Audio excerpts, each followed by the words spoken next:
Ya ne yapıyorsun Davlet? Nima bo'ptim? Qarda.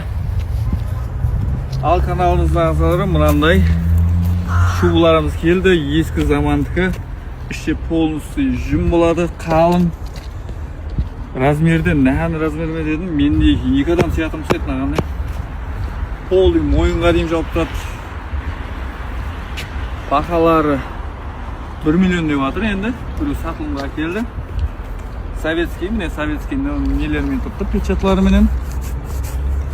Бұл охотаға, балыққа шыққанда, мал баққанда, қандай майоккаға шыққанда арқайым отыра бересіз. Полный тобыққа дейін кетіп тұрды. Астына бір ұзын етіп киіп жүре бересің. Мынаның атын Егіл деп айтылатын еді ескі. Ал достар, бұл видеоны ұсынбай шу іздеп жүрген достарыңызға жіберіп қойсаңыз болады. Һәм мынаның атын комментарияда күтіп қаламыз. Әлбетте, охота магазинінде.